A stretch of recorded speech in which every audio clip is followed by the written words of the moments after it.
You have something huge coming up, which is a documentary about P. Diddy, Puff Daddy, P. Diddy. Yeah. Did he do it, right? I know he did it. You've been heavy on social media talking about it. He did it. And I'm the only one who's been vocal about this long before. Tell him the story. Tell him the story. So we talking about rumors, right? Yeah. And we, when you Google his name, there's a rumor that pops up that he was Diddy's boy toy. Oh shit. Right? Wait, so this is... Hey, what's up, King Son? Man, you doing it, man. You deserve it, Daddy. You putting in that work. Proud of you. I love you. Yeah. For me, you already knew the type of nigga before you got here. Don't play. Relax and Another rapper is doing his best to distance himself from Sean Diddy Combs after the music mogul was arrested and charged with racketeering and crimes. We're taking a closer look at Meek. Since new documentary didn't start gossip, it reopened a chapter hip-hop had quietly buried under success and silence. For years, Diddy and Meek Mill's relationship existed in a strange gray space, visible but unexplained, public yet guarded. Old appearances, casual moments, and industry interactions are now replayed with sharper context, turning what once felt ordinary into something unsettling. When influence flows unchecked for too long, the question stops being what happened and becomes why no one asked sooner and who benefited from that silence. Meek Mills. Well, he said a Philly rapper. You understand? And it was redacted in the paperwork to that because first of all, it had Meek Mills, it had Stevie J, they had redacted their names, and they had Usher, and they redacted their names and just said a performer of the Super Bowl and a Philly rapper. Everybody kind of knew back in the day that Meek Mills and Puff was a little too friendly. Whenever silence becomes profitable, 50 Cent has built a reputation on breaking it. His role in the documentary isn't neutral, it's intentional and strategic. Is that he's dressing the same he dressing like Diddy? Hugged up with Diddy? I think that Lil Rod know a lot of but I know this. Two men dressing alike, it's just like two men laying down. When they both get up, they both homos. And that's real talk, bruh. My man, you go to a party, dog, and the nigga got the same shirt you got on, I'm taking my shirt off. I'm walking around in a t-shirt. And then, not to blow Meek Mills up out the water or anything like that, it was said that they checked his Google search and all the other shit, and he was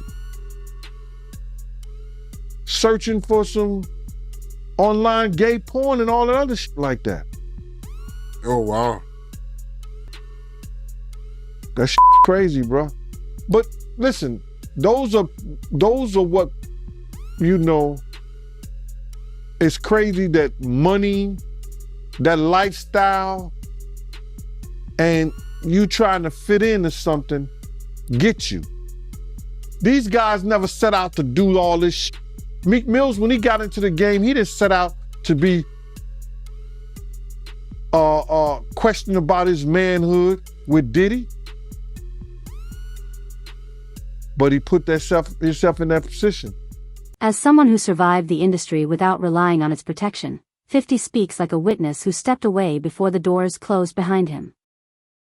By choosing to talk now, he shifts pressure away from speculation and places it squarely on those who stayed quiet while power moved unchecked. Mill and P. Diddy matching outfits picture goes viral after Meek Mill comes up in this lawsuit, right? You got this lawsuit where this dude is suing P. Diddy and people been going through it.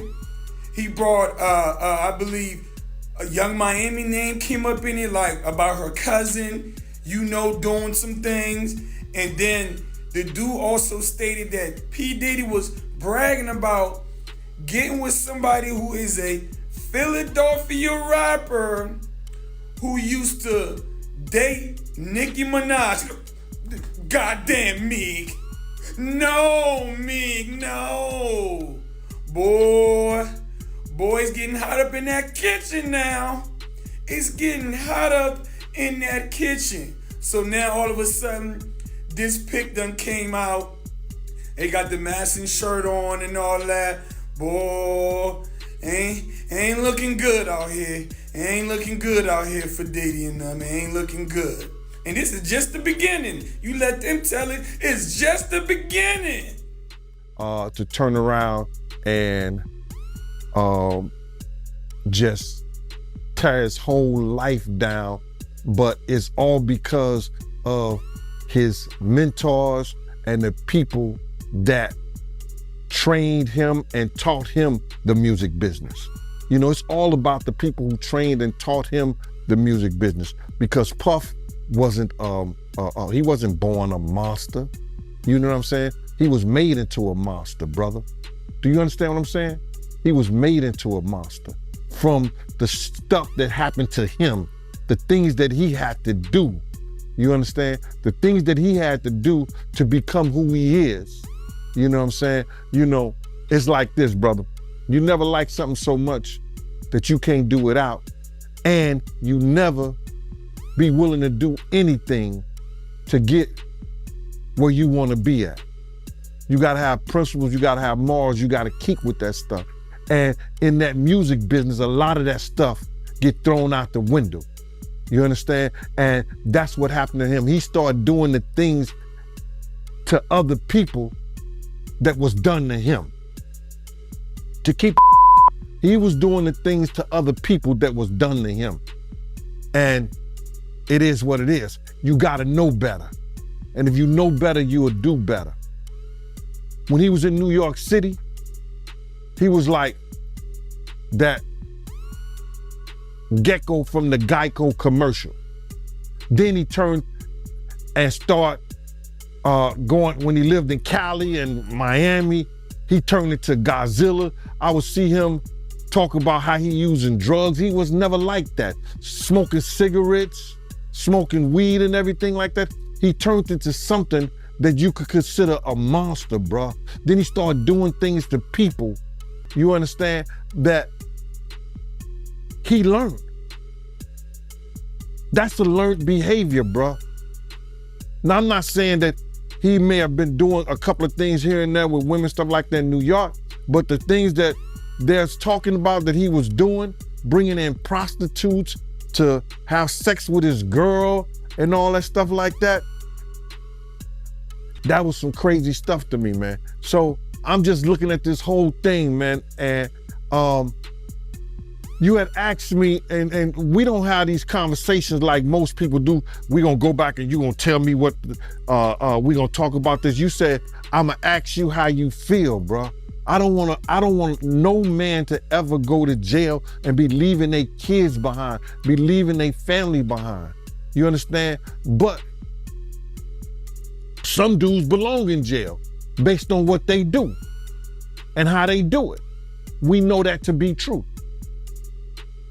And it's just this situation, man, when they get down to all the facts and all what happened, he may belong in jail, bruh. And that's not my doing. That's not Cassie doing. That's his doing and his learned behavior from the people that mentored him. You gotta realize, man, he learned from Andre Harrell. He learned from Russell Simmons. He learned from Clyde Davis. You understand? When those people are telling you that they were in heavy into the... Meek Mill stands at the center of the story, not as an accused figure, but as a complicated one.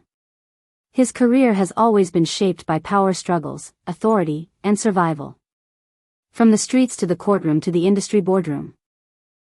The documentary suggests his proximity to influence may not have been protection, but pressure, success tied to expectations that are never written down, but always enforced. In hip-hop, Loyalty often demands silence long after the applause fades. That sounds strange. Because you as a man, if you know you ain't do nothing and you ain't got no problem with nothing and you sure with yourself, you don't give a what nobody else say. Why you gotta hire somebody that you wanna make sure or prove to somebody else that you and Diddy didn't have a relationship when you know within yourself you didn't have a relationship with him? Tell him, give me that 100,000. I tell everybody, Meek Mills ain't do shit with Diddy. And make sure everybody know that. Don't make no sense as a man. They talked about Jesus Christ. What are you worrying about what they say about him?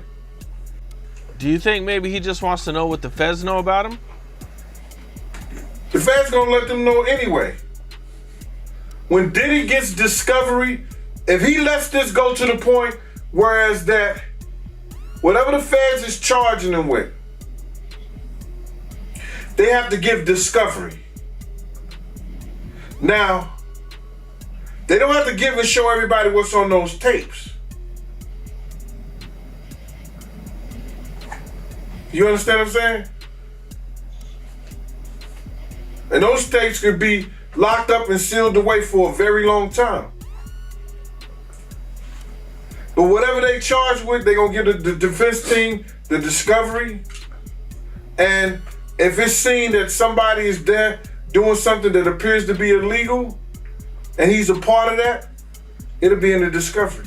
From what I understand, the feds are real tricky. It's not like the state where they let you know everything ahead of time. Like, a lot of this stuff you might not even know up until right before the trial starts. They can't produce it still, bro. If in fact he's being charged with something, that's where you have your good lawyers tell the judge, nah, Your Honor, we didn't get that. You can't bring that in court like that. That's what you have good lawyers for.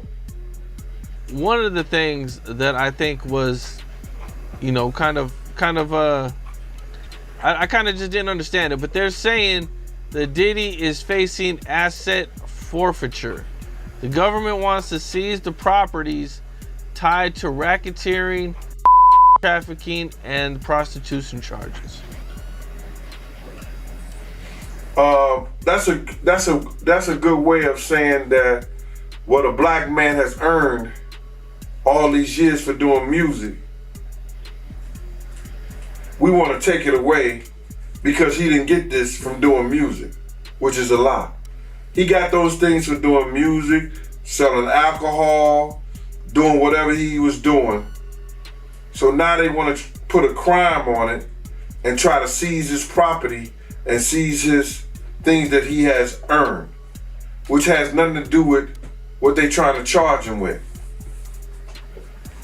Yeah, it's literally nothing to do with what he's being charged with, which is what I thought was kind of crazy. Diddy's image has always been carefully managed, polished through decades of branding and reinvention. But power rarely leaves visible fingerprints. Instead of direct accusations, the documentary focuses on patterns, behavior, tone, and the way authority is exercised behind closed doors. His calm presence inside controversy feels less like confidence and more like familiarity, raising the uncomfortable question of whether chaos followed him or was quietly shaped. I think I told you about that. One time, him and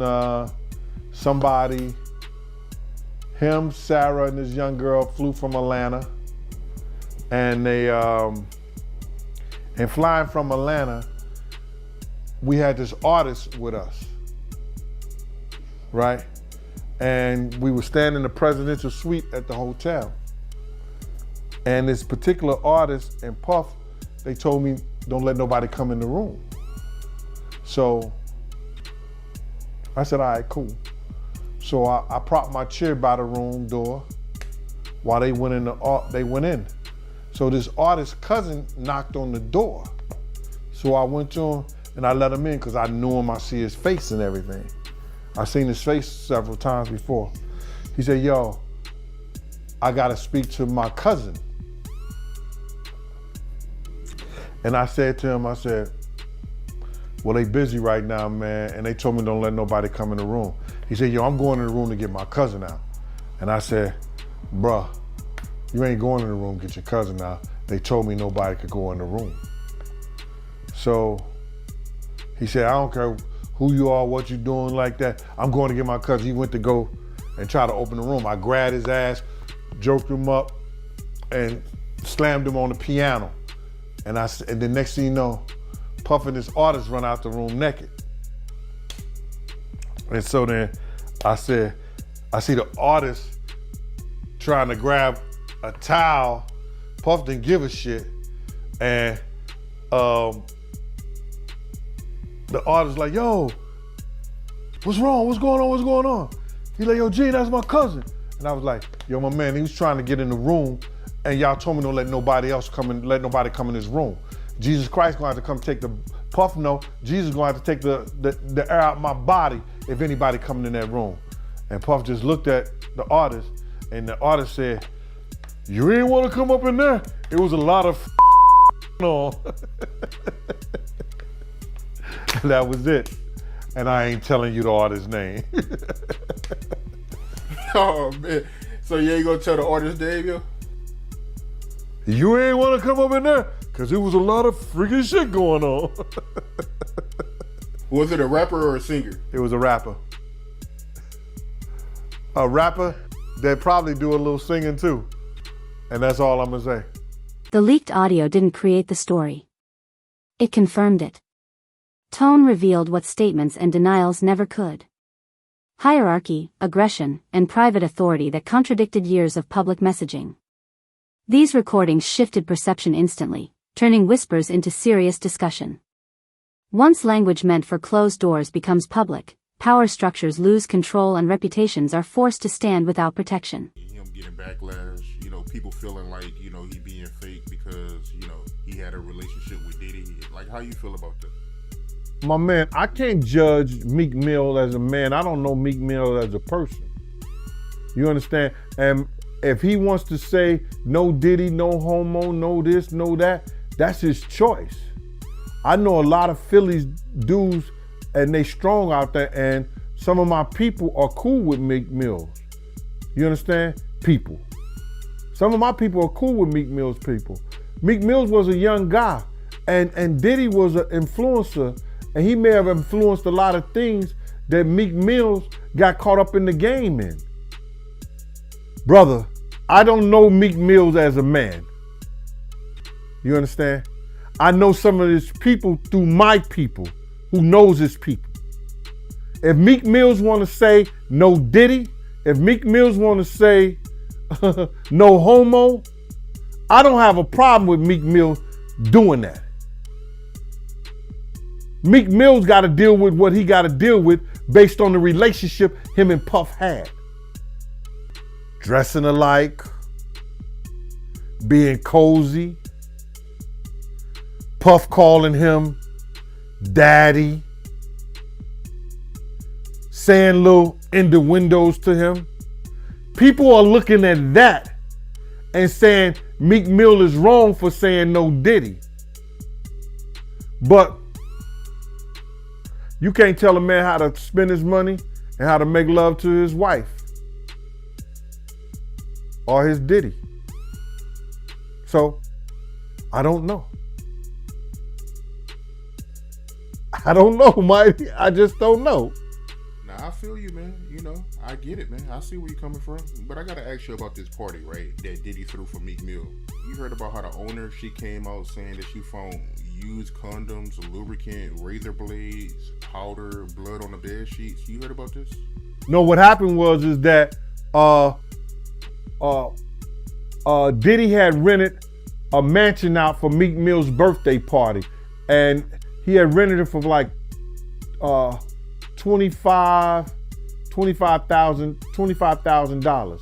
I remember we rented one of Cher's mansion out. You know what I'm saying? And that's the day he had fired his cook, but that's a whole nother story. You know what I'm saying? It was me, Wolf, Mace, Ock. Was Ock staying there? No, just me, Wolf, Mace, Puff, and there was one other person staying in the mansion. But anyway, long story short is that they came recently.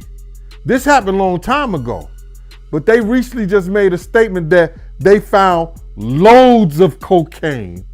I wonder what they did with the cocaine, because they didn't turn it over to the police. They say they found loads of cocaine, razor blades. They said that the sheets were bloody, nasty. They found a whole lot of used condoms. And it was a Diddy party, given in Meek Mill's honor for his birthday. I was like, yo, wow. They said it was disgusting the way that they left the place. So I know they got hit with another bill on top of that $25,000 and the different deposits they had to put down for cleanup and all this other stuff. It was crazy. It was one of the property managers, they had rented out a mansion. I heard about that whole story. Industry veterans didn't respond with shock. They responded with recognition. For many, the revelation sounded familiar, echoing stories whispered for years and dismissed as rumor or bitterness. Insiders described patterns that were always present but never documented. Carefully built reputations can delay truth, but they can't erase it forever. Eventually, every unchecked legacy circles back, demanding to be confronted. That's hard to think. But then if you got the A-listers, you know, you got to realize he ran with that that Rat Pack, and I don't want to even say their names because they said I got their names wrong last time. What's his name? Kushner? What's the other guy? Leonardo? Yeah, his name. Man, I don't keep up with these cats. But I heard that that's not only the tape that's being shot. There's some other tapes out there, other people too with him. And him doing some things with some other people. So it's quite a few tapes that might be out there, what they're hearing. And I don't want to see the tapes, but I want to know if they really true. Because if they got if they got some tapes out there and it's with some underage, whether it's celebrities or not, it's gonna be crazy, bro. It's gonna be real crazy. And they're gonna have to bring that to forefront because the prosecutor's gonna want those tapes. And they're gonna do whatever they have to do legally to get those tapes. No ifs, ands, and buts about it. So we just better hope for his sake, that's just a bunch of bull crap. But then there's lawyers out there saying, yeah, the tape does exist. Lawyers got on television to say the tapes exist. I don't really know or trust that, because they was trying to say he had a tape with one of the bodyguards and this lady that came out. So we don't know what to think until we actually see that and we get that version. You remember we had that bootleg version of R. Kelly tape? Yeah, I remember that. They don't even bootleg. Yo, they don't even bootleg no more, man. So it's gonna be hard to figure it out if it does exist. Do you believe the guy in the tape is white? If he's bigger than Diddy and he's not none of the names that I said, probably so. But then they say he was young too. Yeah, they say he was young. Let me get his name right. I hope it ain't the Bieber. I hope it's not the Bieber. That's a good one. It might be him. But if they saying that the guy is young and he's an A-lister, I can't think of that many black people, man. Right. Not at all. and somebody that's more powerful, more of a celebrity than Diddy. You understand what I'm saying? If they were saying somebody that was more celebrity than Diddy, he was an A-lister, he was younger, you know what I'm saying? And if he's not black, it would have to be the Bieber. That's his name, Bieber? This story reaches beyond individual artists and into the machinery of the industry itself. Behind every superstar exists a network of handlers, financiers, lawyers, and gatekeepers who quietly shape outcomes. The documentary hints that protection in hip-hop isn't earned through loyalty, but through usefulness. When systems begin to crack, individuals absorb the blame, while the structure that enabled them often remains untouched. You just don't just turn in a matter of years the way he was doing people, man. You understand? Check this out, bro. He led Biggs to his death. He caused a rift between Wolf and BMF that led to Wolf death. Cussed Wolf mother out. Lied about owing him $300,000. Cause you had asked me how I feel, and I'm gonna get into how I feel. Took a good friend of ours who raised money when he had the City College tragedy. A good friend of ours did things to make him popular in Harlem. Let him hang with us, be part of our crew the whole 9 yards. Disrespected him and wouldn't help him. This is how I feel about him being locked up and going to jail. Some people, their karma is so strong for what they do and what they did. The stuff that he did to Craig Mack. You understand what I'm saying? The stuff that he did to Black Rob and all those people in the spiritual world right now. His karma was about to catch up and was bound to catch up with him. You understand what I'm saying? His karma was bound to catch up with him, brother. So, all these things that's going on right now, the learned behavior, what he got from these people who was not living spiritually correct with their behaviors and the things that they've done. He go and transfer and do that to people with the fact of all these people that he's hurt, that always helped him and been on his side and been there for him. What's happening to him now is one of the greatest tragedies that we're gonna ever read about, bruh. This is going to be one of the greatest tragedies that Shakespeare couldn't write in Richard. He couldn't write it in Macbeth. He couldn't write this shit in Romeo and Juliet.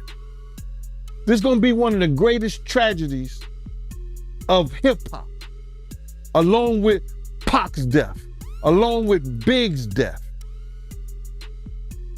And he brought it on himself because he knew that he was wrong, and he knew that he learned something that wasn't right. He no different from right and wrong, bro.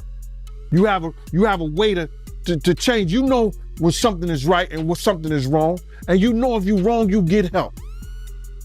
He didn't choose none of that, bro. He chose to be who he is, and now he gonna learn. It ain't no fun when the rabbit got the gun.